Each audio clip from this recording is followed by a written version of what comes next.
မင်္ဂလာပါခင်ဗျာ1988မှာမွေးဖွားခဲ့တဲ့သူများ1995မှာမွေးဖွားခဲ့တဲ့သူများ2006ခုနှစ်မှာမွေးဖွားခဲ့တဲ့သူများ2009ခုနှစ်မှာမွေးဖွားခဲ့တဲ့သူများအဲ့ဒီကျွန်တော်ယခုပြောခဲ့တဲ့မွေးတက်တွေပိုင်ရှင်များသည်ဒီနှစ်2026ထဲမှာဘဝနဲ့ဆိုင်တဲ့အပြောင်းအလဲတစ်ခုကျိန်းနေလာပါလိမ့်မယ်ယခုဆိုလို့ရှိရင်ဒါ2026ကလည်းပဲနှစ်ဝက်လဲကျိုးလာခဲ့ပြီပေါ့နော်6လလဲကျော်လာခဲ့ပြီအဲ့တော့အပြောင်းအလဲတွေလည်းကြုံမိခဲ့လောက်ပြီပေါ့အချို့အပြောင်းအလဲမကြုံရသေးတဲ့မိတ်ဆွေများအနေနဲ့6လကြာမှသေးတယ်အဲ့ဒီ6လအတွင်းမှာဘဝနဲ့ဆိုင်တဲ့အပြောင်းအလဲတစ်ခုလာပါလိမ့်မယ်အဲ့ဒီအပြောင်းအလဲတွေဟာ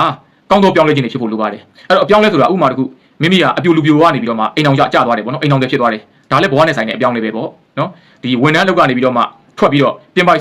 စီးပွားရေးတစ်ခုကိုလုပ်လိုက်တယ်ဒါလည်းအပြောင်းလဲပဲပေါ့ဒီနိုင်ငံကနေပြီးတော့မှတခြားနိုင်ငံမှာစီးပွားရေးလုပ်ငန်းသွားလုပ်တယ်ဒါလည်းအပြောင်းလဲပဲပေါ့အဲ့လိုဘဝနဲ့ဆိုင်တဲ့အပြောင်းလဲတစ်ခုလာပါလိမ့်မယ်